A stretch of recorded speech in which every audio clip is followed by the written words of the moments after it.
నా పేరు కరీం అండ్ మా మిస్సెస్ అండ్ మా పాప. యాక్చువల్గా ఇక్కడికి వచ్చినప్పుడు ఫోన్ కాల్ వచ్చింది. యాజ్ పర్ ఫ్రాంక్ఫిన్ అనేది ఉంది, మీరు ఇక్కడ జాయిన్ అవ్వండి అనేసి. స్టార్టింగ్లో మాకు కొద్దిగా కన్ఫ్యూజ్ అయ్యి ఎందుకు ఇలాంటివి అనేసి వద్దనుకున్నాను యాక్చువల్గా. ఆ తర్వాత పాప ఇంట్రెస్ట్ చూసి అక్కడ జాయిన్ చేస్తే బాగుంటుందనే ఉద్దేశంతో ఒకసారి వచ్చి మీట్ అయ్యాము. రాజ్ కుమార్ సార్ ఎక్స్ప్లెయిన్ చేశారు ఎలా ఉంటుంది, ఫ్యూచర్ ఉంటుంది అనేసి. సో అందుకే ఇక్కడ జాయిన్ చేయడం జరిగింది అన్నమాట. సో పాప ఇప్పుడు చాలా హ్యాపీగా ఫీల్ అవుతుంది.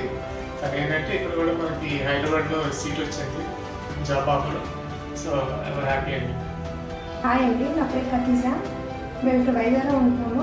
వైజాగ్ ఫ్రాంక్ఫిన్లో మా పాపను జాయిన్ చేయడం జరిగిందండి. మాకు ఫస్ట్ దీని గురించి మాకేం తెలియదండి. అతను రాజ్ కుమార్ సార్ వల్ల మాకు తెలిసి ఇందులో జాయిన్ చేశానండి. ఫస్ట్ మా పాపకి అసలు కమ్యూనికేషన్ స్కిల్స్ అవి ఏం తెలియదు. ఇక్కడికి వచ్చిందంటే చాలా ఫ్రీగా ఉంది, బయటకు వెళ్ళి మాట్లాడగలిగేలాగా చేశారండి వీళ్ళు ఫ్రాంక్ఫిన్ వాళ్ళు. కాబట్టి నాకు చాలా హ్యాపీగా ఉందండి ఇందులో జాబ్ వచ్చింది. ఫ్రాంక్ఫిన్ చాలా చాలా థ్యాంక్స్ అండి. Good morning, my name is Rizwana. I'm from Frankfin, Visakhapatnam. I got placed in EdCom. I really thank Frankfin. It helps me very much to follow my career and passion and my dreams. Thank you, Frankfin Vizag.